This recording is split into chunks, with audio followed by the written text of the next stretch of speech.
Vamos a dar inicio a este panel que, pues en realidad es el último de este congreso y es el que cierra, al cual, pues hemos invitado a dos eh, excelentes participantes.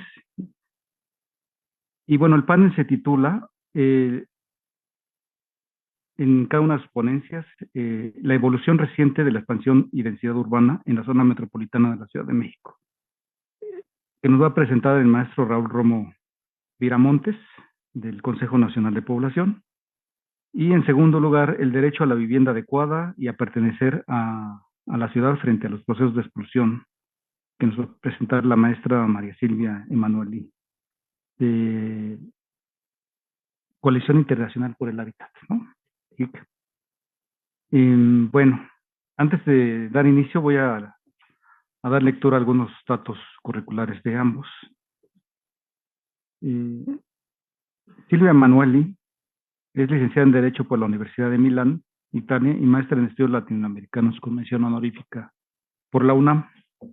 Ha participado en diversos cursos sobre derechos humanos en Europa, Estados Unidos y América Latina. Ha colaborado con Amnistía Internacional y el Centro para la Justicia y el Derecho Internacional, y con la Corte Europea para los Derechos Humanos de Estrasburgo, Francia. Desde el 2003 trabaja con la Coalición Internacional para el Hábitat, Oficina para América Latina, con sede en Ciudad de México, de la cual actualmente es coordinadora. Hizo parte del comité asesor del programa de ciudades seguras, libres de violencia contra las mujeres y niñas de la ONU, Mujeres, y colabora con la revista Memoria. Sus líneas de investigación son el derecho a la vivienda y a la tierra, el derecho a la ciudad, el derecho al agua, los desalojos forzados y los impactos de los megaproyectos y los proyectos de infraestructura sobre los derechos humanos de las personas afectadas. Raúl Romo Viramontes es geógrafo por la Universidad de Guadalajara y demógrafo por el Colegio de México.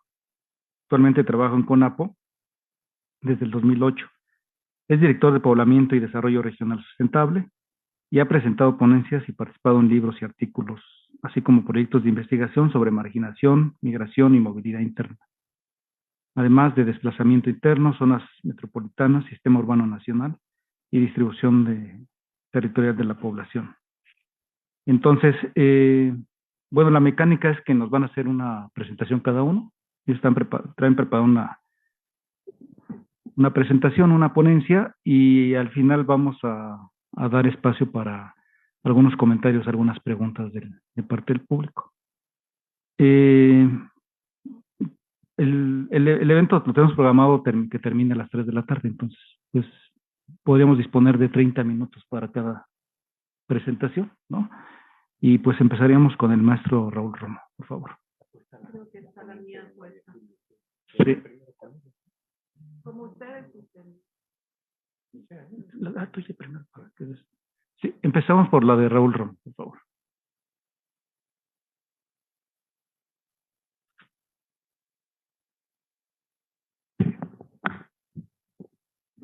Bueno, buenas tardes. Gracias por la invitación, Pepe, a la UNAM, al Instituto de Investigaciones Económicas, al Programa Universitario de Estudios sobre la Ciudad. Bueno, como ya se dijo, trabajo en el CONAPO, que un poco poniendo contexto para que entendamos la labor que desarrollamos.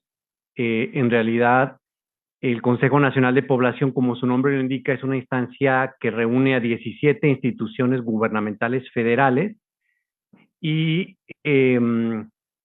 nosotros trabajamos en la instancia técnica que se llama Secretaría Técnica del Consejo Nacional de Población, que es una dependencia entonces del gobierno federal, más o menos yo diría que pequeña en términos de los estándares del gobierno federal, dado que somos aproximadamente 120 personas que trabajamos en esa institución, dedicada a la generación de insumos sociodemográficos para la política de población.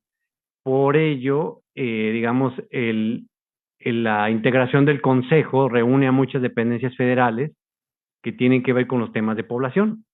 En el caso particular de lo que vengo a hablarles, como de la propia dirección de área que dirijo, tiene que ver con los temas territoriales que se vinculan, pues, obviamente con la política de población. Entonces, esto es como de lo nuevo que hemos hecho en CONAPU en el último año, básicamente todo lo que les voy a mostrar, excepto una cosa, están publicadas ya, fueron publicadas este año. De hecho, les voy a invitar a todas y a todos a la presentación de uno de esos libros que va a ser el 24 de noviembre en la sede de la Secretaría de Gobernación. Por la tarde, todavía está por definirse la hora y precisamente José Gasca va a ser uno de los comentaristas de uno de esos dos libros porque vamos a presentar dos en ese punto. De hecho, voy a hablar de los dos. Uno es una revista que se llama La Situación Demográfica de México y que escribimos varios artículos ahí sobre los temas que nos concierne. Y otro es ya una publicación en sí misma, digamos por sí misma, ¿no? Entonces, podemos comenzar, por favor, dándole clic. Aquí aparecen, digamos, varios bullets y creo que las animaciones no funcionaron porque ahora tenía así como puestas para que se fueran mostrando una a una y no tuviéramos como ese bombardeo de todo. Pero bueno, les pido que vayamos revisando bullet por bullet. En 2025 se llevaron a cabo varios proyectos que arrojaron resultados sobre expansión y densidad urbanas, así como sobre vivienda. El primero se denominó Expansión de las Ciudades de México, análisis de uso de suelo y vegetación, 1985, 2002 y 2018. Ese estudio, recientemente publicado, se enfocó en las 99 ciudades con al menos 100,000 habitantes que tuvieron en 2020. Se usó cartografía de uso de suelo y vegetación del INEGI para poder hacer el análisis precisamente de cómo la mancha urbana de estas ciudades fue creciendo. También se escribió el artículo 6 casos emblemáticos de expansión urbana en México, en esa revista que les mencioné hace un momento, que en realidad retoma, digamos, resultados de esa publicación grande, pero se enfoca en 6 casos específicos, como su nombre lo dice, tratando de exponer, digamos, distintas aristas, digamos, de la expansión, desde expansión sumamente explosiva hasta expansión que podremos decir más moderada. Y bueno, el caso de la Ciudad de México, que por supuesto por su tamaño tan gigantesco, pues es único, ¿no? Y bueno, ahí más abajo podemos ver los resultados principales y más destacables y que no son la del descubrimiento del hilo negro, porque ya muchas investigaciones ya lo habían llamado la atención, tanto desde el ámbito local como nacional. De hecho, Cedesol, cuando todavía existía y que tenía las atribuciones sobre desarrollo urbano, hizo una publicación en 2011, que a diferencia de esta que hicimos nosotros, ellos hicieron análisis del marco geoestadístico nacional para ver cómo estaban creciendo las ciudades. Nosotros hicimos esa exploración, pero nos gustó menos porque sentimos que el marco geoestadístico tiene ciertas desventajas, dado que tiene fines estadísticos precisamente, y desde el ámbito geográfico tenía, digamos, desde nuestro punto de vista, asegúnes que la cartografía de uso de suelo y vegetación, digamos, que cubría. Y vean, pues obviamente ahí hasta en negritas está resaltado cómo la superficie urbana, en ese caso particular, estamos hablando de las 99 ciudades analizadas, se multiplicó 3.2 veces entre 1985 a 2002 y luego ya se ralentizó un poco y creció 1.6 veces de 2002 a 2008. Y contrasta sobremanera con los datos de más abajo, cómo la población creció solo 1.5 veces en el mismo periodo, primero, y 1.3 veces en el segundo. O sea, aquí de antemano nos está llamando la atención sobre algo que ya hemos visto, que obviamente los procesos de crecimiento de suelo urbano han sido mucho más fuertes que los de población. Y esto obviamente tiene que ver con múltiples factores que no vamos a entrar en este detalle, pero bueno, pues infraestructura, vialidades, zonas industriales, pero también mucha vivienda que se ha construido en las periferias de las ciudades. Y vivienda, como vamos a ver más adelante, pues básicamente vivienda horizontal, ¿no? Muy poca vivienda vertical. La siguiente lámina, por favor. Vean, aquí les puse solo uno de los mapas. En color café más oscuro puede verse la mancha urbana de la Ciudad de México, cómo identifica la cartografía de uso de suelo y vegetación en 1985. En color por así decirlo, café intermedio sería la de 2002 y luego en más clarito sería la de 2018. Es realmente un tamaño inmenso. Pueden ver los datos en la parte inferior derecha. De 635 kilómetros cuadrados pasamos a 1178 y luego a 1515. Una cosa que debo decir es que estas son estimaciones, podríamos decir, conservadoras. ¿Por qué? Porque una de las características de la cartografía de uso de suelo es que tiene una cosa que se llama área mínima cartografiable, que es de 1 milímetro por 1 milímetro. Estamos hablando de escala 1 a 250,000. Por lo tanto, las áreas que sean poco densas, la cartografía no las alcanza a reconocer como área urbana. Entonces, muchas zonas, sobre todo periféricas, no las alcanza a reconocer la cartografía de uso de suelo. Eso podremos decir incluso que sería como una de las pocas desventajas que tiene esta metodología. Entonces, por lo tanto, lo que están viendo ustedes en pantalla es una estimación conservadora, ¿no? Porque si la comparamos obviamente con la del marco estadístico nacional, no, esto es poco, o sea, incluso son más grandes. Y véase el tamaño de la población. Ya nada más, simplemente de ver esas cifras, podemos ver cómo, incluso para la Ciudad de México, que podríamos decir que fue una de las ciudades que no creció tanto, la superficie se multiplicó por 2 entre el primer año y el segundo año, no así la población. También la Ciudad de México tuvo estos procesos sumamente expansivos que se observaron a nivel nacional, pero que digamos que en esta podríamos denominar como de rango intermedio, ese tipo de crecimientos, ¿no? Bueno, la siguiente lámina, por favor. Vean este mapa que a mí realmente me fascina. Bueno, yo creo que mi formación de geógrafo sale a relucir en este tipo de cosas, porque cuando yo vi ese mapa dije, qué cosa tan hermosa que podamos ver cómo las densidades, en este caso por AGEP, considerando áreas geoestadísticas básicas del INEGI, cómo subió o bajó entre 2000 y 2020. Yo sé que aquí hay mucha gente que se dedica también a los estudios urbanos y eso obviamente es un vínculo estrechísimo con la población, parte territorial con población.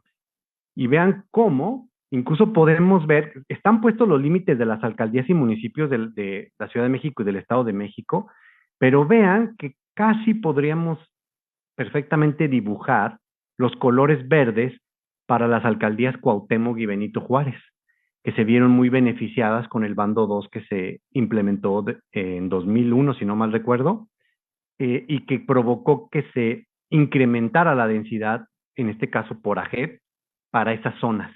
Lo rojo son todo lo que perdió. Vean Nezahualcóyotl, que es un municipio pues conurbado que prácticamente está pintado de rojo todo.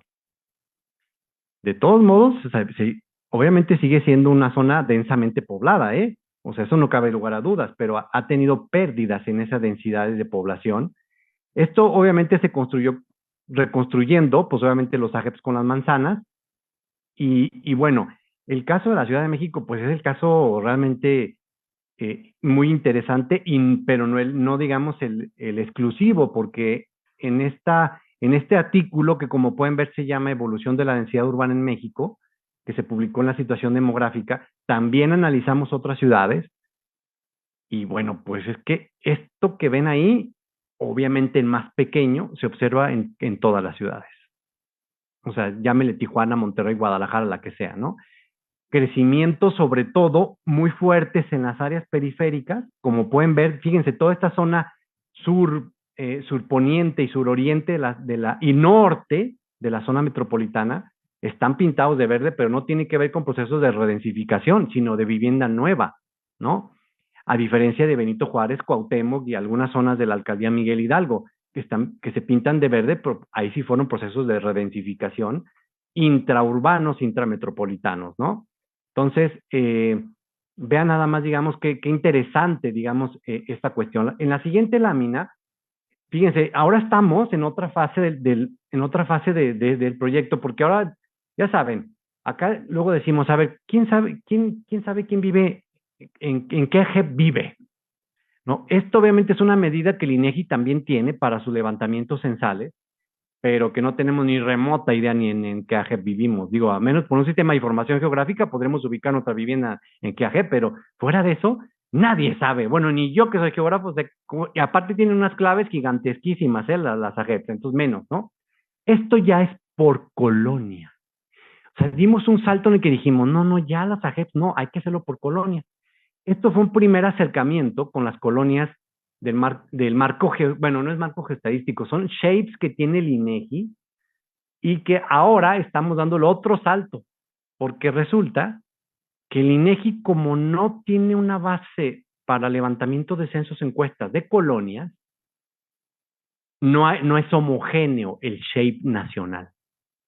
Entonces nos encontramos con dificultades ya con el Estado de México. O sea, ya no son shape o son shape viejos o no existen los shapes de algunos municipios del Estado de México.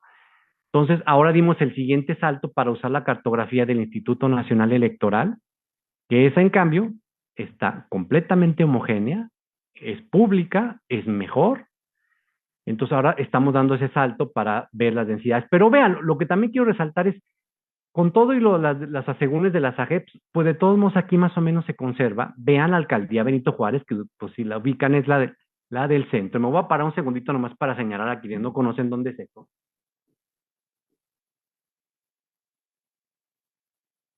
Esa alcaldía tiene, con la excepción de las colonias de color naranja que están en el oriente y que colindan con Iztacalco, son las únicas, y bueno, algunas islitas por ahí, digamos, que perdieron densidad entre el 2010 y 2020 en este caso, ¿no?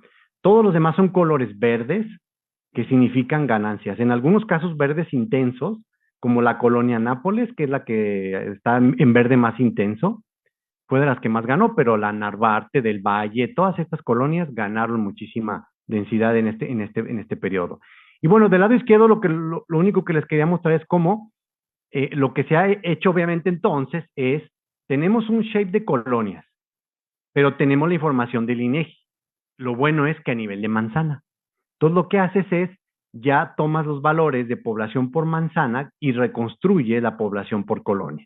Entonces nomás es una cosa ahí, digamos, de hacer un ejercicio. Vean, ahí tenemos un caso particular de la colonia de los volcanes que está en Nezahualcóyotl, que podemos decir cuántas hectáreas tiene, cuánto es el total de habitantes y por lo tanto cuántos habitantes por hectárea tiene. Esto, como podrán ver, son medidas comparables, aunque los territorios de las colonias sean grandes o pequeños, ¿no? Que esa es, digamos, como una de las cualidades que tiene esto. Entonces, este proyecto está en desarrollo y queremos, digamos, hacerlo para varias ciudades del Sistema Urbano Nacional, porque la cartografía, digamos, del INE sí nos da las colonias, los shapes de colonias, y nos garantiza esta información, pero entonces hay que, con el Sistema de Información Geográfica, reconstruir los datos entre manzanas del INEGI con la cartografía electoral del INE. La siguiente, por favor. Luego también, digamos, escribió este otro artículo sobre la vivienda y es, digamos, como el último tema con el que yo cerraría mi presentación. No es tan larga porque tampoco quise poner demasiadas láminas, porque como pueden darse cuenta, pues sí hablo y hablo y después uno se extiende y se extiende y se extiende, ¿no? Y hay que ser respetuosos como con los tiempos. La siguiente, clic para que aparezca por favor el cuadro. Aquí me gustaría resaltar primero algo que ese cuadro muestra y que pueden ustedes ver en el primer renglón en la columna de viviendas.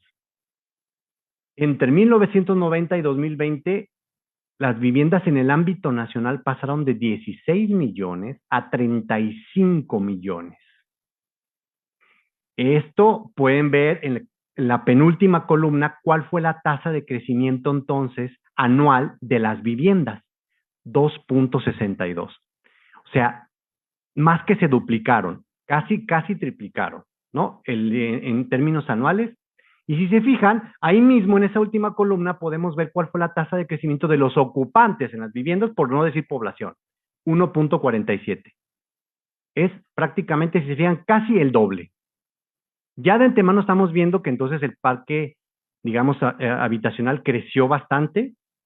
Obviamente lo que el cuadro también nos muestra es dónde, porque pues sobre todo crecieron muchísimo en las localidades que el INEGI define como las de 15,000 habitantes o más. Ahí fue donde el crecimiento fue sumamente explosivo, porque pasó de 9,700,000 a 23 millones. Ahí la tasa de crecimiento básicamente sí fue de casi el 3% anual, a diferencia del crecimiento de sus ocupantes o población de 1,83% anual en ese rango. Si se fijan, obviamente, solo más bien dicho, en ninguno de los tamaños de localidad que INEGI proporciona la información en este caso y que se agrupó de esta manera, en ningún caso la población creció más que las viviendas. Las viviendas crecieron más. El siguiente clic para que aparezcan estos círculos rojos, donde se justamente señala la distribución, o sea, cómo está. La siguiente para que aparezca el otro y luego otra para que ya podamos ver el círculo rojo. Otro clic, por favor, donde están las tasas de crecimiento de las viviendas, que como puede ver, por lo menos duplican casi, en casi todos los casos, la tasa respecto a la población. Luego, en la siguiente lámina van a ver un mapa con lo que nosotros denominamos viviendas subocupadas, que incluye tanto viviendas deshabitadas como las de uso temporal. A mí me gusta, digamos, mostrar estas polaridades, porque si nosotros vemos ese mapa y, por ejemplo, podemos ver la Ciudad de México con colores amarillo claro, que significa que los porcentajes son realmente bajos. Claro, aquí estamos hablando de medidas relativas, y entonces vean dónde están los cafés. Los cafés intensos aparecen en muchas zonas, pues podríamos incluso identificadas claramente como montañosas, rurales, porque hay mucha vivienda que está sola en esos municipios. Pero aguas, porque entonces ahí hay que relativizar. Lo absoluto también, por supuesto, cuenta, y resulta que lo absoluto está en los colores amarillos claros. Lo más fuerte está en los amarillos claros. Pues sí, esto es como las heterogeneidades territoriales que podemos tener en el país, y que si damos, por favor, el siguiente clic, pues vemos, ya en este caso estamos hablando solo de vivienda deshabitada, ya no estamos incluyendo la temporal. Hasta abajo, ustedes pueden ver 6,155,682 viviendas deshabitadas en 2020 a nivel nacional. Pero vean a nivel municipal, estos son municipios. Pues obviamente podemos ver, todos obviamente son municipios urbanos, pero hay varios. Bueno, Tlajomulco de Zúñiga, aquí no vas a ver dónde está, a pesar de que no está aquí, pero está en Guadalajara, y ese municipio ha sido todo un tema, porque no sé, incluso ya saben que hasta ahí hay una cosa que se llama Chernóbil mexicano, que es una colonia que está totalmente deshabitada. Yo hasta hace poco me enteré, porque pensé que era más bien procesos de delincuencia. No, que se usó parte del hierro, digamos, que se usó para las construcciones, estaba contaminado. Entonces no se pueden habitar esas casas. Pero bueno, esas 77,000, pues es el primer lugar a nivel nacional, Tlajomulco de Zúñiga, zona metropolitana de Guadalajara, pero esta zona metropolitana en la que estamos ahora, pues no se queda atrás, ¿eh? Ahí aparece Zumpango, aparece Tecama, Huehuetoca, que son municipios del Estado de México donde se ha construido muchísima vivienda horizontal, y que obviamente, pues, vean, solamente estamos poniendo ahí a los 32 municipios que tienen más vivienda deshabitada, y solo esos 32 reúnen a 1,431,113 viviendas deshabitadas, lo que representa el 23% nacional, que es muchísimo para tan poquititos municipios. Claro, también tienen el 23% de la población nacional, o sea, más o menos son equiparables unos con otros, pero aún así estamos hablando de una concentración geográfica muy reducida para tantas viviendas que están deshabitadas, ¿no? En la siguiente lámina, en cambio, ya vemos las agrupaciones metropolitanas. Claro, pues la Ciudad de México tenía que estar en el primer lugar, ¿verdad? 651,000 viviendas deshabitadas. Esto, por supuesto, ya es lo que les digo. En el mapa que vimos previamente, pues esos eran colores claros, porque obviamente termina disimulándose entre tanta población y tantas viviendas, que esos porcentajes son bajos, pero vean los absolutos, por favor. O sea, esta zona metropolitana tiene problemas de vivienda, y más sobre todo la Ciudad de México como entidad federativa, pero aquí hay mucha, mucha vivienda que está sola, mucha, pero no es la única. Vean todas las demás, ¿no? O sea, hay unas que verdaderamente tienen cifras, bueno, entre más grande casi por lo general hay más, ¿no? Fíjense, esas que muestran en pantalla reúnen a 2.234.000 viviendas deshabitadas. Si juntamos las 44 metrópolis, digamos, que tienen más vivienda deshabitada, reúnen al 50% de todas las viviendas deshabitadas del país. Es decir, en términos absolutos, por supuesto que la vivienda deshabitada se concentra en grandes ciudades. La siguiente lámina, por favor. Y aquí vean otras de las cosas muy interesantes que podemos ver y que a mí me intriga y que obviamente sería temas de investigación más profundos. Hasta en un principio dudé cuando vi los datos de por qué el departamento en edificio había bajado, cuando uno pensaría que debería haber subido. Claro, desde el 90 hasta el 2020 tenemos un periodo amplio, pero vean, incluso si vemos el origen, y bueno, el primer año como el último prácticamente aumentaron casi nada.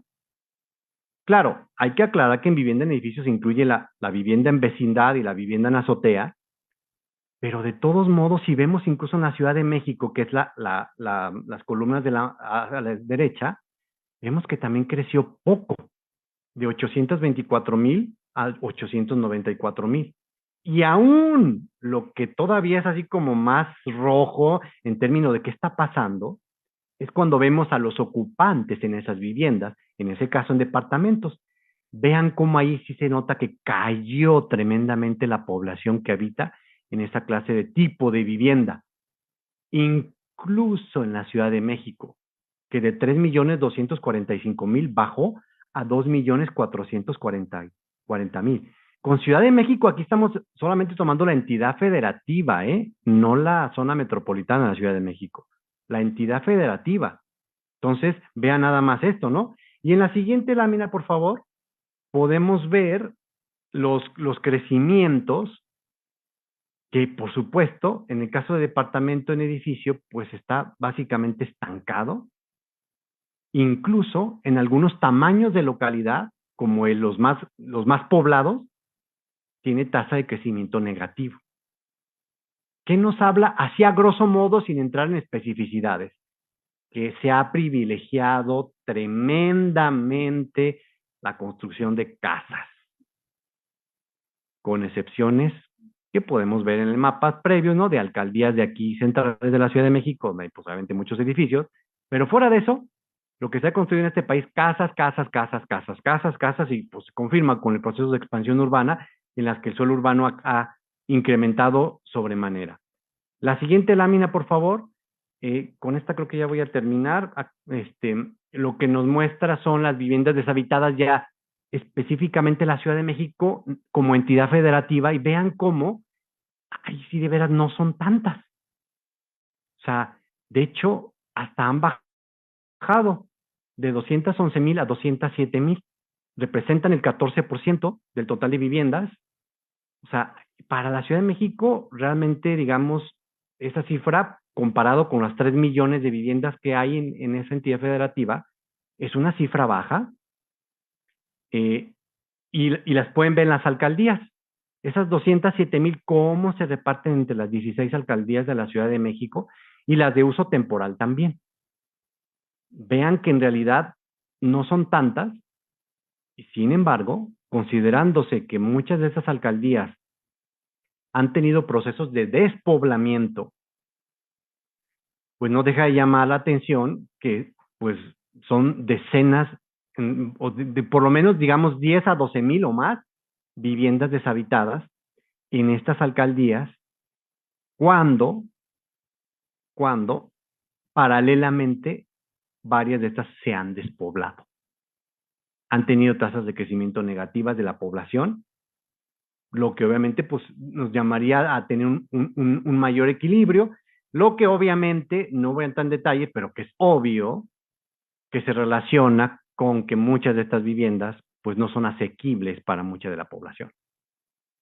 Y quienes vivimos aquí, pues nos damos cuenta que comprar o rentar una vivienda o departamento en zonas, como ya les señalaba hace ratito, pues es prácticamente imposible. ¿Cuánto tendríamos que ganar para poder solicitar una hipoteca y comprar un departamento de 4 o 5 millones de pesos en la colonia Narvarte? Son por lo menos 100,000 pesos, ¿no? Y yo preguntaría qué porcentaje de población gana ese salario. Entonces, ahí la cosa se complica. La siguiente lámina, que creo que ya la última, ahí solamente ya le puse las ligas web donde están todas estas publicaciones. Y bueno, pues el proyecto en desarrollo va a explorar, digamos, porque esto de densidad urbana por colonia en las ciudades millonarias del Zoom 2020, en realidad suena muy suelto, digamos, el proyecto como tal, pero tenemos pensado vincularlo con otro tipo de temas, como ya aquí se ha especificado, como el de vivienda, por decir un solo ejemplo, ¿no? Entonces, por mi parte sería todo y quedo pendiente de las preguntas al final de la exposición.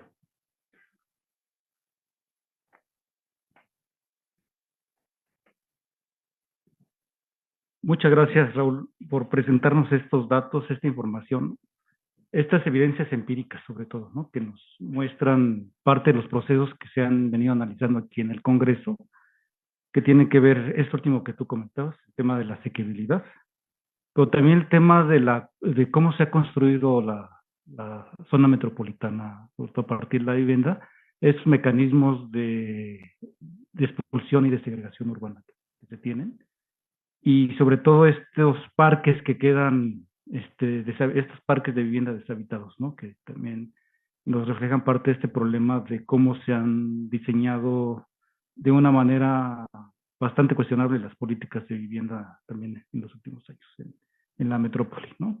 Y obviamente pues va a ser de mucho interés cuando tengan los demás datos a nivel de las otras ciudades que mencionaste, ¿no? Porque prácticamente pues aquí la Ciudad de México es un laboratorio y es por donde le están entrando ustedes y nos presentaron sus datos, ¿no? Bueno, sin más, le voy a dar el uso de la palabra a Silvia, por favor.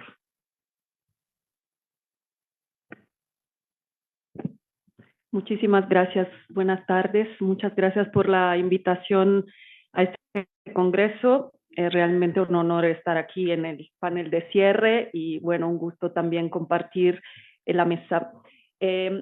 Bueno, yo creo que nos vamos a complementar. Obviamente podemos conversar sobre algunas conclusiones a las cuales desde las organizaciones de la sociedad civil, en realidad nosotros representamos una red que se compone de movimientos sociales, organizaciones, espacios académicos, que el año que viene cumple 50 años, estamos presentes casi en todos los países del mundo, pero cómo las organizaciones leemos los datos y a qué conclusiones de alguna manera llegamos y qué posicionamientos entonces planteamos también en materia de política pública. Y repito, puede ser que las interpretaciones que verán de los datos de alguna forma, obviamente no todos con tanta precisión como los que el maestro compartió, pero qué interpretación damos de estos datos. Por ejemplo, para empezar, esta gran ampliación de la ciudad versus la ampliación de la población, desde nuestro punto de vista, se lee también a partir de la visión de la especulación inmobiliaria, o sea, digamos, más vivienda de la que se necesita frente a una crisis de asequibilidad muy fuerte que se está viviendo tanto aquí como en general en el mundo y en América Latina. Entonces, me sirve mucho, digamos, todo lo que el maestro ha compartido para poder un poco introducir y verán, como les digo, varias relaciones entre su presentación y la mía, aun cuando la mía va a ser, digamos, más activista, por así decirlo, y un poco más desde, obviamente, los derechos. Bueno, la lámina controlan allá arriba, ¿verdad? Porque aquí parecía todo perfecto, sin necesidad de decir la próxima, pero la próxima, por favor. Bueno, esa es una imagen muy básica, pero que obviamente nos sirve para plantear cómo todas y todos sabemos en esa sala, cómo la vivienda, por un lado, es un derecho, es una necesidad, es donde se conforman los grupos, las familias, las relaciones, pero por otro lado siempre es más difícil poder efectivamente acceder a ella. Como Madeleine y Marcuse han explicado en un libro en defensa de la vivienda, que si no lo conocen, obviamente invito a que se revise. La crisis de la vivienda a la cual me voy a referir no es una crisis novedosa para determinados grupos sociales, siempre han estado en crisis de alguna manera, pero esta crisis de la vivienda hoy se está caracterizando por llegar también a una población que anteriormente no tenía el problema del acceso a la vivienda. Estamos hablando incluso de la clase media, por así decirlo.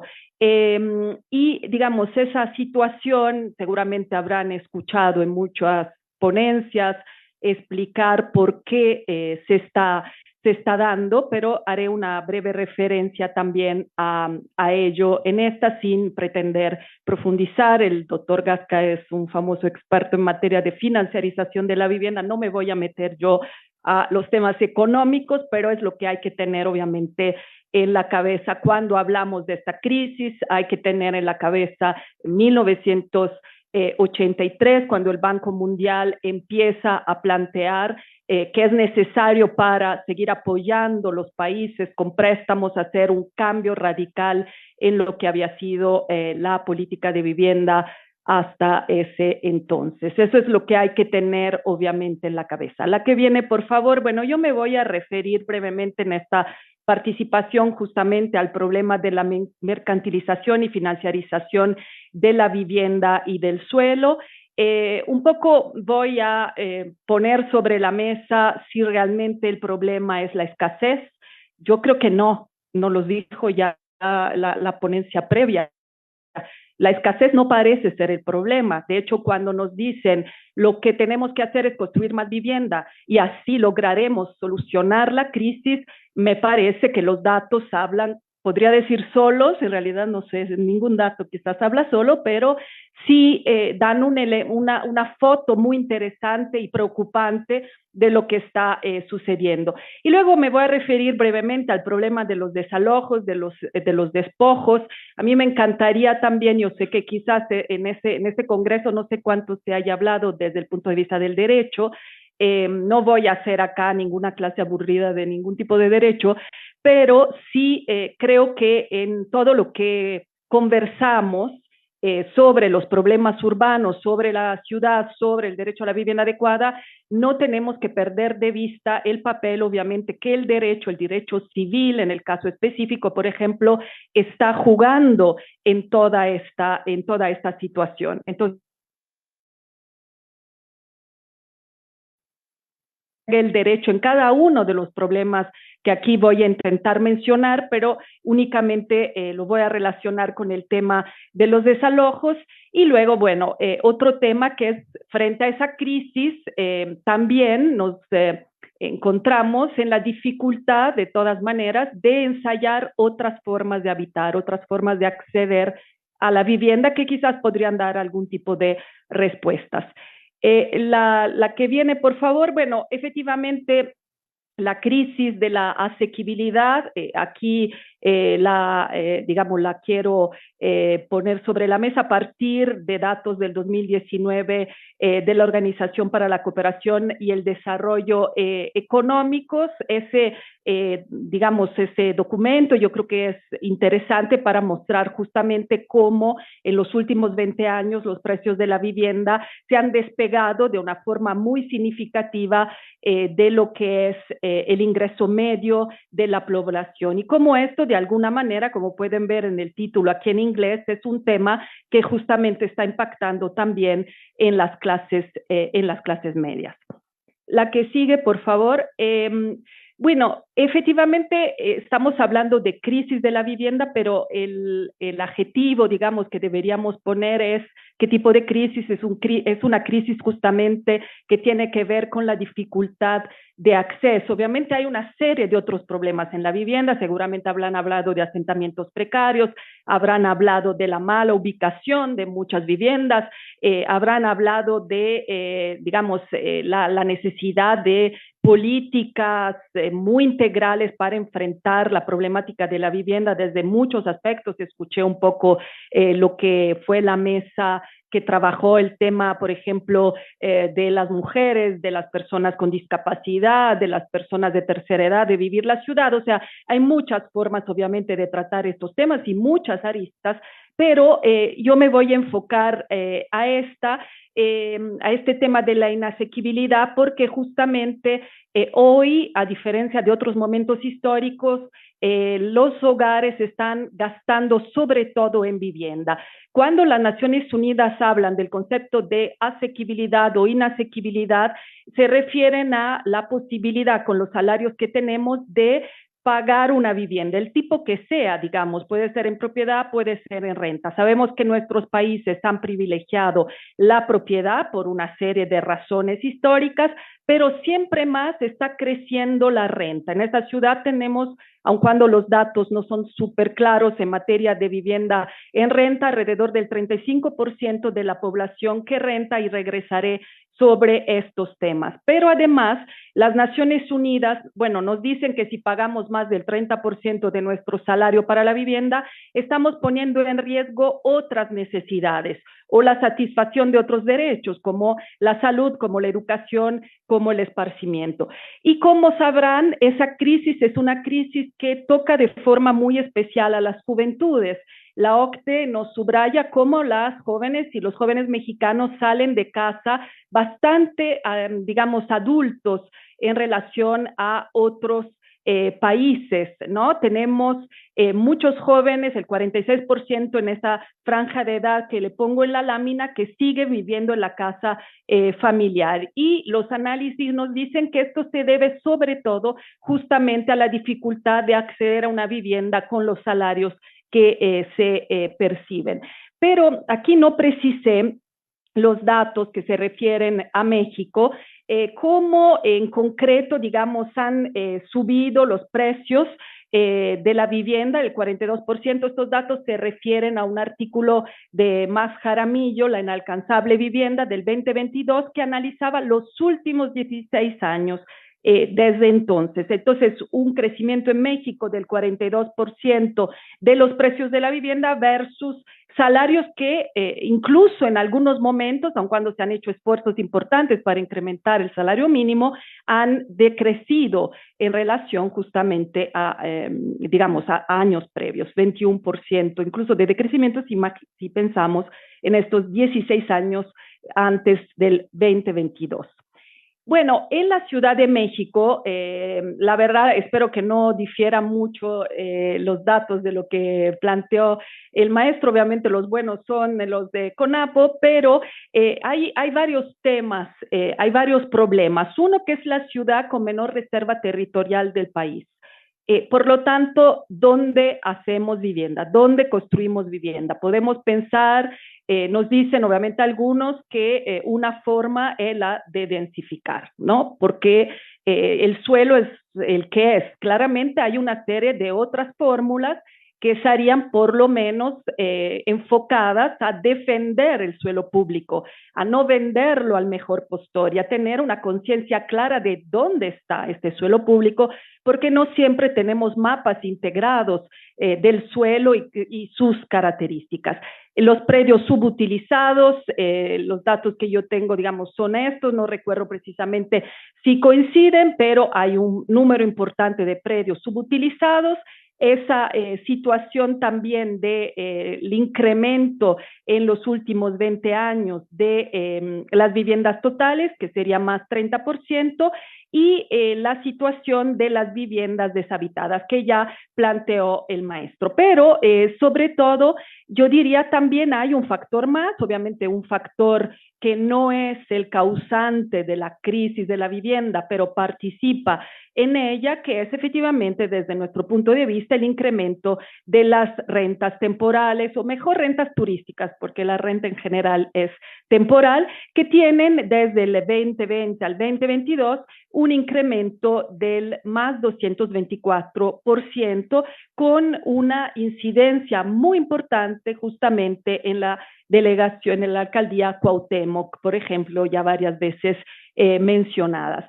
Y frente incluso a ese incremento de la vivienda, tenemos el 27% de los hogares de la Ciudad de México donde hay una necesidad de vivienda. Y hay efectivamente una necesidad más alta de lo que sucede en general a nivel nacional.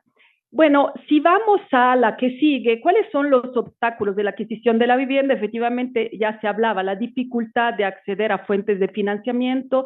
Hay una serie de cuestiones relacionadas con las fuentes de financiamiento sobre las cuales, digamos, no voy a profundizar, pero efectivamente uno de los temas muy importantes ya mencionados es el de los precios de la vivienda. Aquí en dólares puse un poco cuáles son también, para que no sean de México, cuál es el precio promedio de venta para las casas, para los departamentos y cuál es el precio, por otro lado, de una renta promedio. Y efectivamente también cuáles son los ingresos mensuales promedios, que son normalmente del 29,000 pesos. Por lo tanto, llegamos a una cifra realmente preocupante que nos plantea que el 90% de las personas no podrían realmente comprar un departamento por sí solas. No tienen los ingresos suficientes tampoco para acceder a una renta promedio. Y esto obviamente es el reflejo más claro de la inaccesibilidad de la vivienda.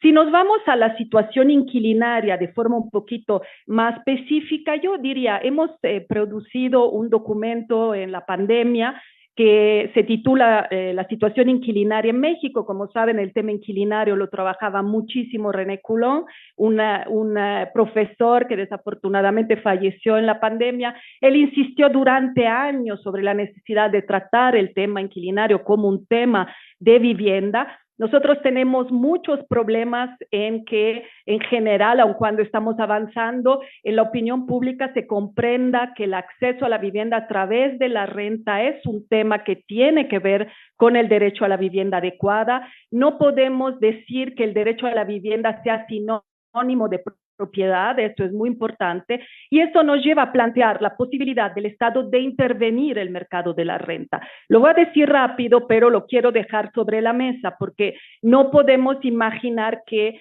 el mercado, digamos, tenga que dejar que cada quien haga lo que quiera, frente sobre todo a una situación de crisis cual la que tenemos. Se controla el precio de la tortilla, se controla el precio de la gasolina, se puede también, desde nuestro punto de vista, obviamente criticable, poder controlar el precio de la renta. Sobre todo, yo diría, tenemos en la narrativa una idea que en realidad todos tenemos, nuestra abuelita, nuestro tío, nosotros mismos, una pequeña vivienda que dedicamos a la renta. Eso se debe también a toda la inseguridad que tiene que ver con nuestros salarios, nuestros trabajos flexibles e incluso las jubilaciones, que son un tema fundamental. Es digamos, inseguridad del futuro hace que quien pueda se haga de una pequeña vivienda. Pero hay que recordar estos datos. También la vivienda está fuertemente concentrada. Sí tenemos la abuelita, sí tenemos el tío que tendrá la segunda vivienda para rentar, pero cuidado, hay una gran concentración de la propiedad en pocas manos y obviamente de las rentas de inmuebles. Si ustedes aquí ven los datos, 3 de cada 10 personas del 10% más rico reporta ingresos por renta de inmuebles frente prácticamente al 0% de la mitad más pobre del país. Aún así, obviamente, la mitad de hogares pobres de la ciudad pagan una renta y dedican en exceso recursos para esa renta, llegando al 44%. Si seguimos de su salario, si seguimos, podemos notar también en los datos siguientes que la que sigue, por favor, estábamos desfasados, perdón. Que tenemos sobre todo una necesidad de renta por parte de las mujeres jóvenes jefas de familia y menos por parte de los hogares encabezados por adultos mayores. Normalmente los adultos mayores han resuelto de alguna manera su necesidad de vivienda. Entonces, es ahí que efectivamente se deberían enfocar las políticas y yo creo que se está yendo en esta dirección. Otro dato que no quise escribir aquí porque lo hemos repetido mucho en prensa, pero esta es una foto de la marcha antigentrificación del mes de julio. Otro gran problema es que justamente la crisis de la vivienda está expulsando población anualmente de esta ciudad. Y el número de expulsados y expulsadas es altísimo. Estamos hablando de 100,000 personas, porque los datos oficiales nos hablan de 20,000 hogares. Entonces, llegamos hasta las 100,000 personas de los deciles de ingresos más bajos obligadas a salir, como saben, del país. La que sigue es simplemente una lámina que quiere dar algunos elementos para que lo tengamos en la cabeza de la problemática de la turistificación. Hemos hablado mucho de gentrificación en México. México hoy habla de vivienda como nunca. Probablemente no sea la situación de Perú, no sea la situación de Centroamérica, pero en México hay un gran debate público sobre el tema de la vivienda que ha costado, digamos, ha sido difícil, pero hoy ya está instalado y esto la verdad que nos da mucha alegría, pero obviamente luego la academia a veces dice, ay, esta gente que se va a la calle y habla de gentrificación como si todo fuera gentrificación. Bueno, para mí lo importante es que se está hablando del problema y se está hablando del problema aquí en la UNAM, en otras universidades y en la calle. Y uno de los temas que igual no se menciona de esa manera, justamente en las marchas antigentrificación de hace algunos meses, es, diría, más que nada el de la turistificación. ¿Por qué? Porque el problema es difícil, el tema de la vivienda es complejo y por lo tanto, ¿qué piden los jóvenes? Que se vayan a casa los gringos. ¿Estamos compartiendo desde nuestro punto de vista cualquier tipo de mensajes xenofóbicos? Absolutamente no. No es la vía a la xenofobia ni para resolver los problemas de la vivienda, ni para nada en el mundo desde nuestro punto de vista.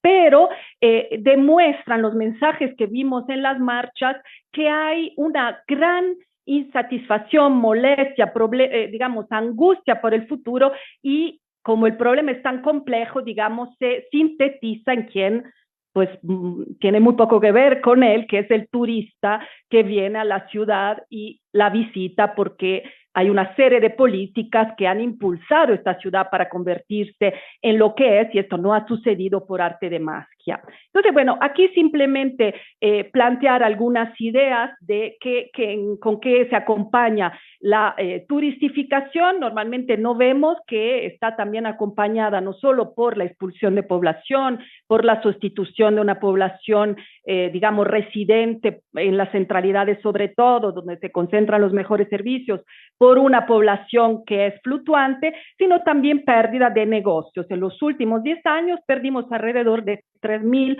negocios locales que han sido sustituidos por otro tipo de negocios.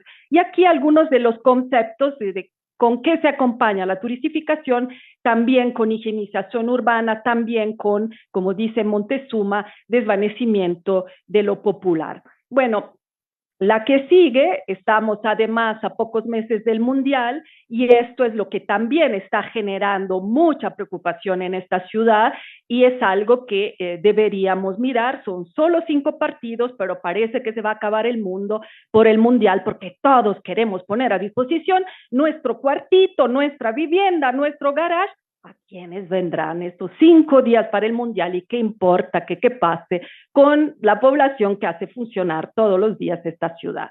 Bueno, la que sigue, efectivamente, el problema es la escasez. Ya hablé de ello, no creo que el problema sea la escasez. Les invito a leer ese libro, El secuestro de la vivienda, un libro español. Podemos irnos para allá, no es necesario. Tenemos también libros mexicanos muy interesantes, Carla Escoffier hablando de algo similar, Enrique Ortiz hace 20 años hablando de cosas que aquí se dicen, como el consenso de Washington ha impactado en las políticas públicas de México, por ejemplo. Pero bueno, el secuestro de la vivienda tiene todo un análisis de una forma muy sencilla, sobre el mercado de la vivienda, el mercado del suelo y por qué hacer más vivienda no es a fuerzas la solución. La que viene, bueno, como les decía, yo no me voy a meter a hablar de financiarización, tiene múltiples textos del doctor Gaca, uno muy interesante, recientes, y luego igual nos lo mencionas, que me mandó Víctor Delgadillo, ahí Víctor habla de la financiarización en México, está en inglés, pero es un texto muy interesante. Yo simplemente quiero apuntar este artículo de La Jornada de hace algunos meses, me parece que es absolutamente significativo.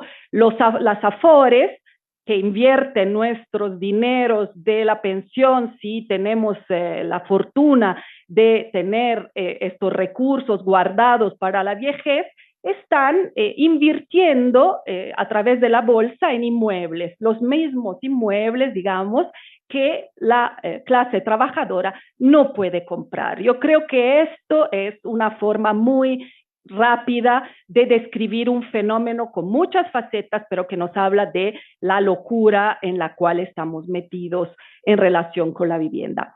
Otra lámina, y me dices cuando me faltan 2 minutos, porque luego me apasiona y se me olvida que me pasa el tiempo, otros elementos a considerar que solo quiero dejar aquí apuntado.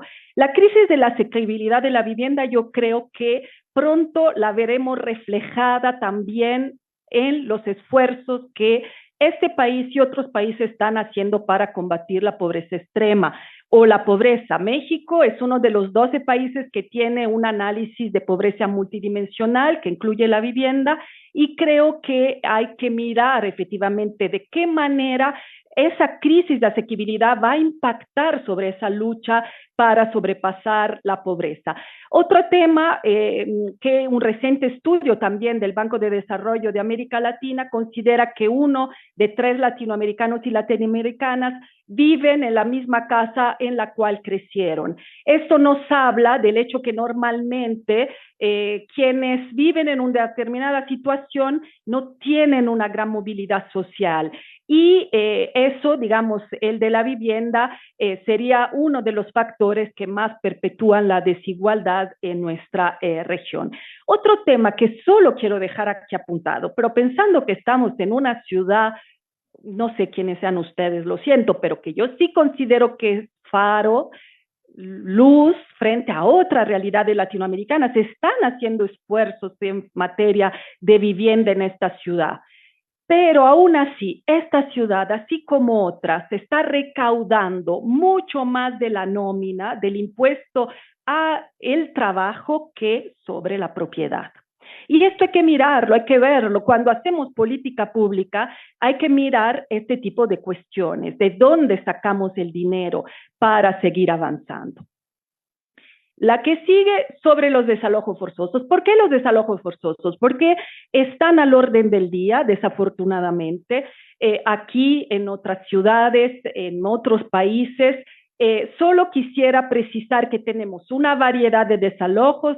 Muchas veces confundimos el desalojo con el despojo. No importa, digamos, yo creo que lo importante es que nos preocupemos por este tipo de fenómenos. Creo que hay una baja comprensión de por qué este es un problema que habría que mirar desde el punto de vista de los derechos humanos. Es así porque en realidad los desalojos, no todos los que se definen forzosos, son una violación grave a los derechos humanos, y son aquellos desalojos los forzosos, que no permiten a las personas defenderse adecuadamente y se llevan a cabo contra, obviamente, su voluntad.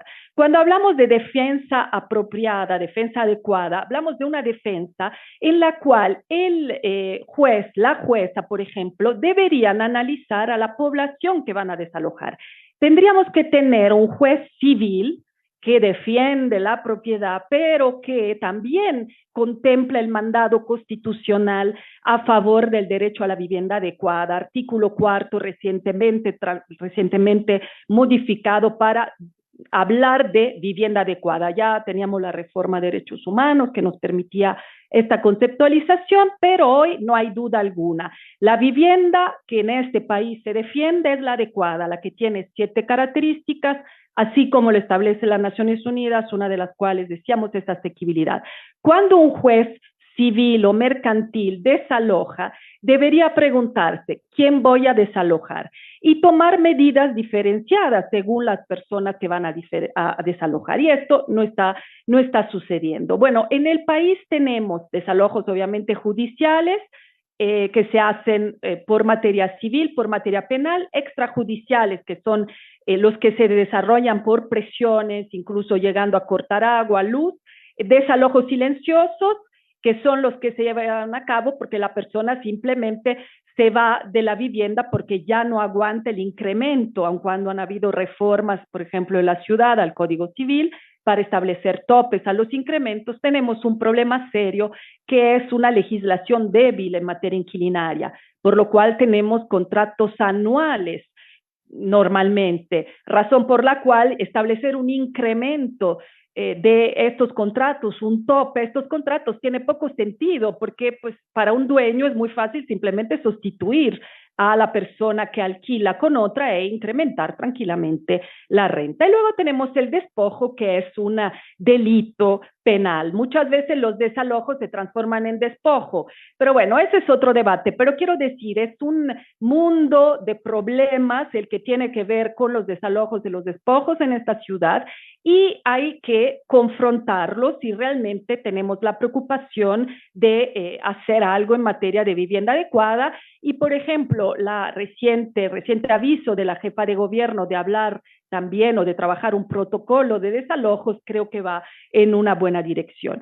La que viene simplemente decir, este país, así como muchos otros, no tiene fácilmente, no da espacio del todo fácil a las cooperativas de vivienda. No hay una legislación a favor de las cooperativas o de otras fórmulas de acceso a la vivienda que, digamos, no estén basadas en el valor de cambio. Y sería importante también dar apertura a estas opciones.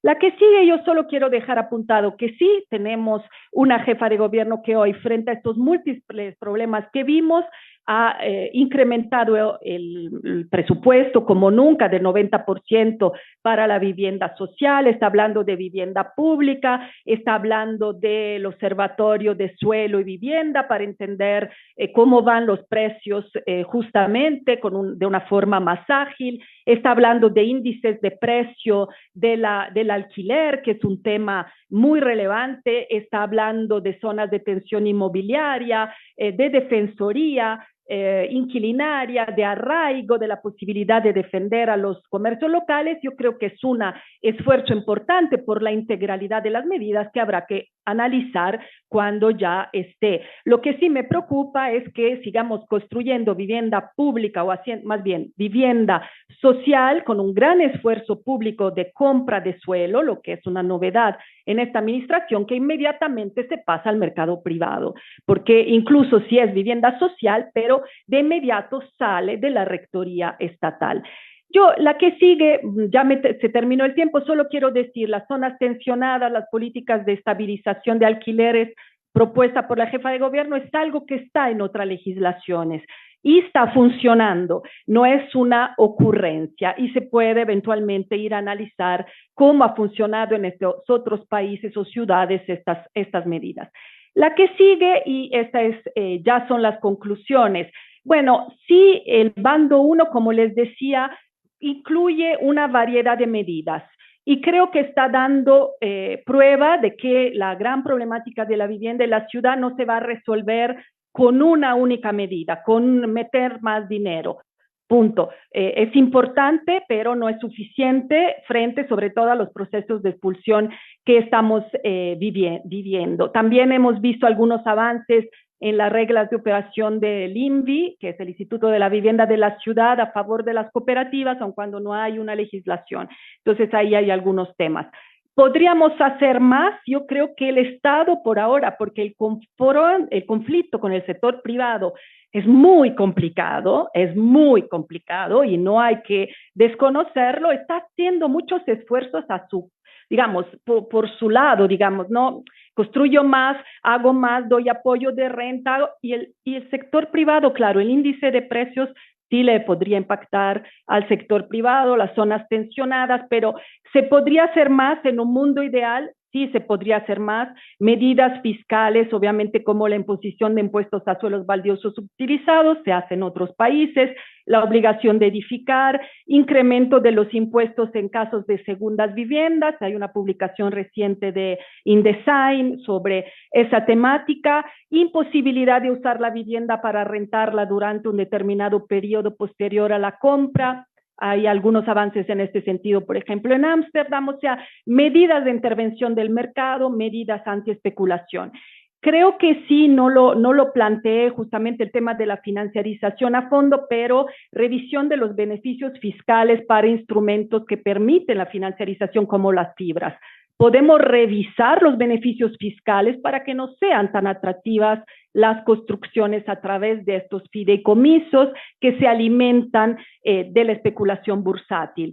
Ampliación de las causales de expropiación podría ser una posibilidad. Eso no quiere decir que lleguen a sus casas a agarrar su vivienda, pero sí complejizar el debate sobre la expropiación. Hoy se hacen bastantes, pero únicamente cuando la vivienda está en muy malas condiciones.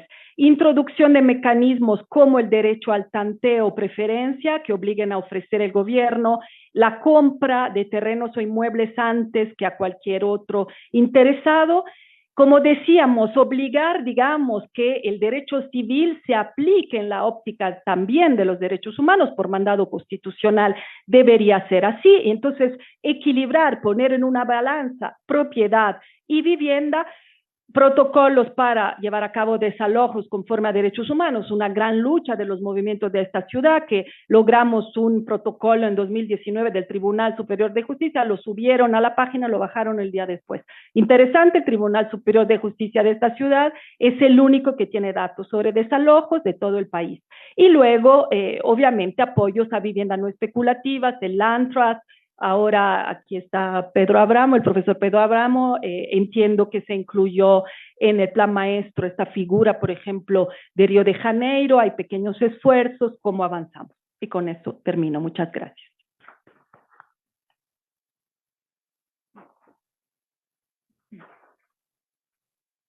Muchas gracias, Silvia, por esta perspectiva tan amplia que nos diste sobre la crisis de la vivienda. Por ahí les pasaron algunas papeletas por si quieren formular alguna pregunta. Ahorita les voy a pasar bueno, a Raúl ya le pasé una pregunta que va dirigida para él y le paso esta a Silvia también. Y hay una para los dos. Entonces, bueno, si ya no hubiese alguna otra pregunta, yo creo que comenzaríamos en el mismo orden. Raúl, por favor. Sí. Sí, es una pregunta de Adolfo Sánchez Almanza, de aquí del Instituto de Investigaciones Económicas, y un poco ubicando como en este contexto que se expuso, ¿no? Me pregunta que si existen estudios en el CONAPO sobre la relación vivienda, tipo de vivienda y calidad de vida o desarrollo social. La respuesta es no. Estamos, digamos, intentando como de alguna forma trascender el tipo de estudios de CONAPO también para proponer cosas más aterrizadas, incluso a contextos urbanos. Y estos temas de vivienda son temas obviamente de interés. Nada más que estamos intentando hacernos espacio dadas las capacidades limitadas de recursos humanos. Hay, como me verán, muy director de área, pero solo tengo 7 personas a mi cargo, entonces hay que hacer milagros y porque pues hay que sacar bomberazos y otras actividades que en el gobierno se solicitan. Pero sí, la verdad es que este es todo un tema, un nicho de vínculo de la política de población con la política habitacional. Entonces realmente yo creo que hay mucho, digamos, por hacer, y yo creo que parte de ese esfuerzo implica nuestra vinculación más directa con SEDATU, que existe, pero siento que es insuficiente. De hecho, ya que Silvia mencionaba de que si había un problema de escasez y que pues pinta que no, ¿verdad? Pues porque hay muchas viviendas, pero sí, pinta que más bien mal distribuidas, ¿no? Yo también estaría de acuerdo en eso. Y bueno, no sé si sepan que se ha anunciado que se van a construir algunos millones de viviendas y se ha dicho que bien ubicadas, que ahí está el punto, ¿no? Y sin embargo, como creo que también Silvia dijo de alguna manera, no son soluciones únicas y universales, porque uno pensaría, bueno, bien ubicadas, no, pues aquí en la Ciudad de México, pues no hay muchos terrenos intraurbanos que eran industriales y aquí pues se pueden hacer. Aquí el gran problema es el agua, ¿no? Y entonces dices, no, pues no son como soluciones tan automáticas, ¿no? Que se puedan tomar cuando hay un grave problema de agua en gran parte de la zona metropolitana, no solo la Ciudad de México. Entonces, pues obviamente sí, no es sencillo. Gracias. Sí, antes de darle el uso de la palabra a Silvia, hay una pregunta para ambos. Voy a intentar traducirla, ¿no? Porque está un poquito difícil la letra. Los cambios demográficos, no es para ambos, los cambios demográficos en las alcaldías y colonias de incremento de densidades de vivienda, la caída de la vivienda en alquiler, más el incremento de viviendas en alquiler de plataforma, ¿cómo afecta la problemática del desplazamiento? El cambio demográfico más. Sí, los cambios demográficos en las alcaldías y colonias adicional bueno, que tienen que ver con el incremento de densidades, la caída de la vivienda en alquiler, más el incremento de las viviendas en alquiler de plataforma, ¿cómo afecta el problema del desplazamiento?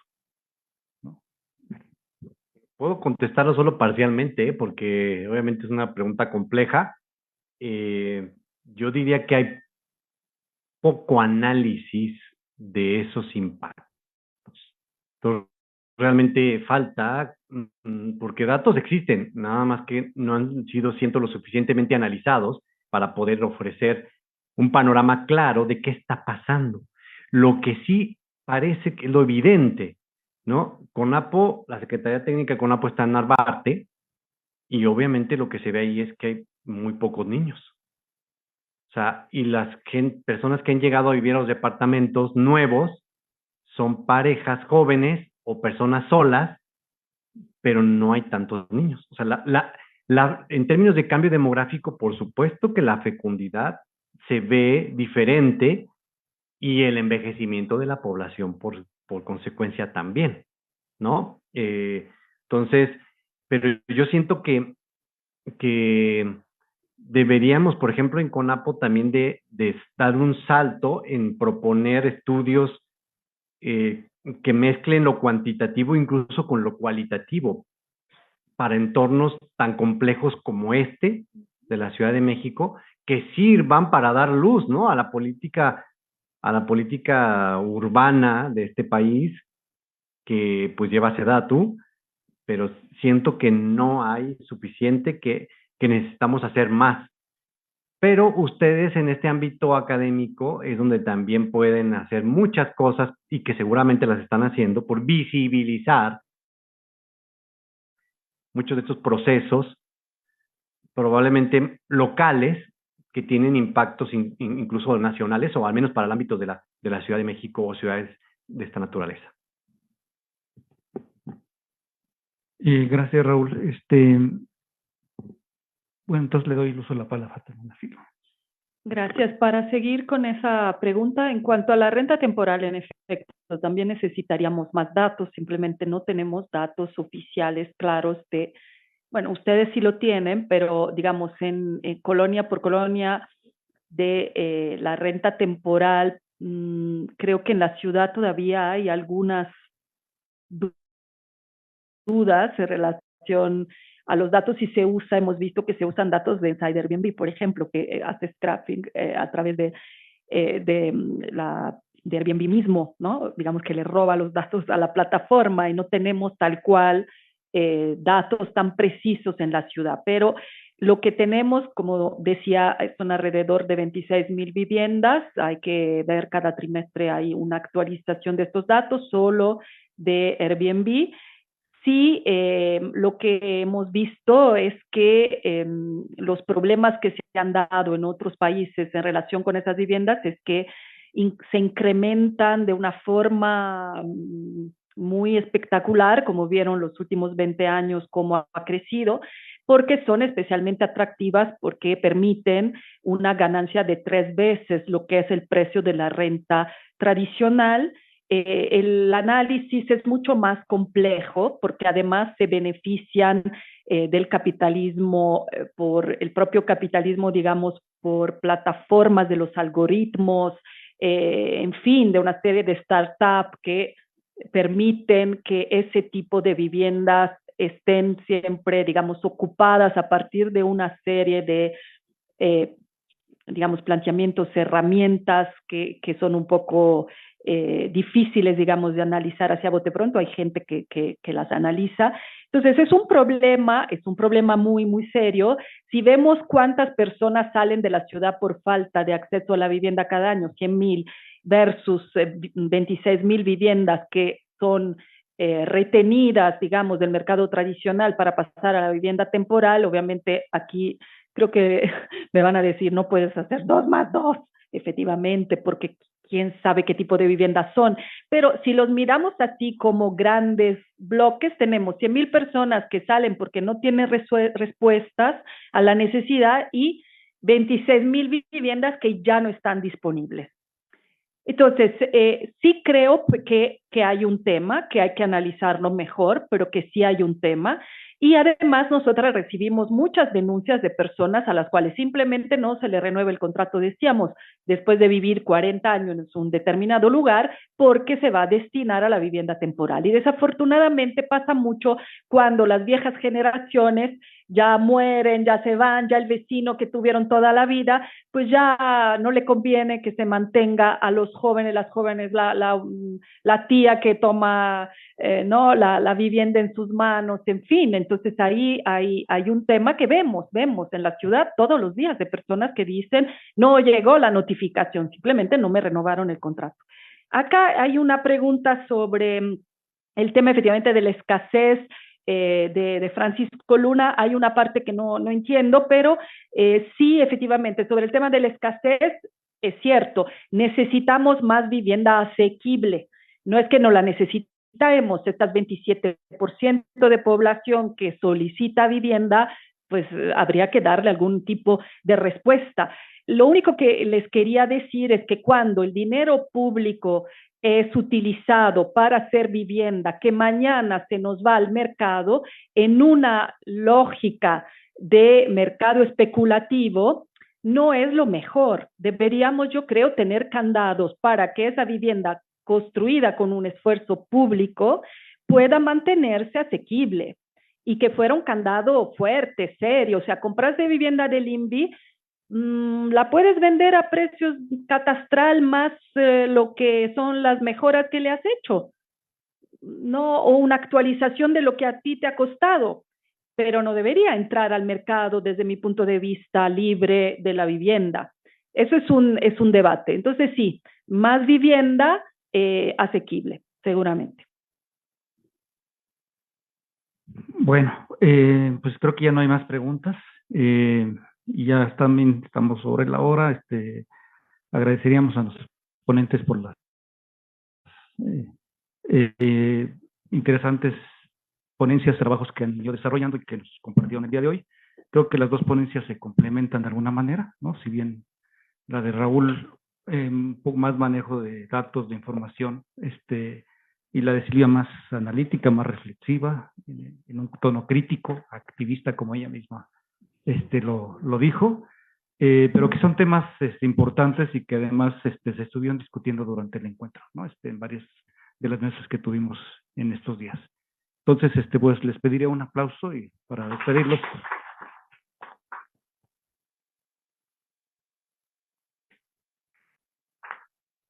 Y pues no nos queda más que pues ya el cierre del evento. Tengo algunos comunicados.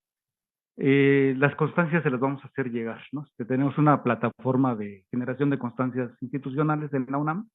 Entonces, con los datos que ustedes nos dieron, sus registros, tanto a ponentes como asistentes, les vamos a hacer llegar sus constancias digitales a su correo electrónico.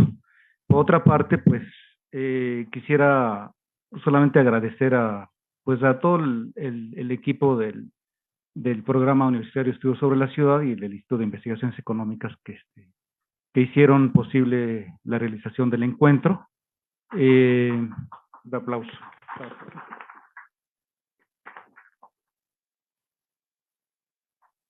Bueno, son muchos nombres, algunos incluso no son del PUEC, sino son personas académicos que nos apoyaron. Tenemos los coordinadores de eje, fueron 3 ejes temáticos los del Congreso: Omar Arellano y Rodrigo Pacheco, la doctora Patricia Olivera, que sí que está presente, y Elizabeth Caracheo, que en estos días recibió un premio universidad, ¿no? Por cierto, la doctora Laura Elena Martínez y Vicente Moctezuma, que ayer estuvo también Vicente, ¿no? Los responsables de aulas, es que no se ven, pero ahí andaban, cada uno están ahí. Lo que no se vio, digamos, ¿no? A Alejandra Sánchez, a Diego Cornejo, a Lucía Millán, a Alejandro Alcaraz. En temas de tecnología hubo transmisiones, como ustedes se dieron cuenta también, tanto las conferencias magistrales como de algunas ponencias que se presentaron a distancia bueno, está Humberto Pedraza del PUEC. Nuestro equipo de publicaciones estuvieron en la venta de libros: Graciela Chávez, Laura Mier y Luisa Costa. En difusión, Verónica Mendoza, que es la que estaba a cargo de toma de fotografías y lo que se está subiendo a redes también, ¿no? Entonces, una labor muy importante para divulgación, además de Eduardo Carvajal, del Instituto de Investigaciones Económicas, Enrique Castro y Rafael Olmos, que aquí están presentes, que eran los que les pasaban las papeletas, pero también estuvieron en otras actividades de apoyo, y del Instituto a Victoria, que es la encargada de difusión, José Luis, que está atrás en la cabina, Martín de Asuntos Generales, Nayeli Pérez, que es la secretaria técnica, Álvaro Paipila del PUEC, y con todas las personas que moderaron, y el comité académico también, y sobre todo, pues, un agradecimiento a Mariana Sánchez, que aquí está, la nombro al último, porque ella fue la coordinadora general del encuentro, ¿no? Entonces,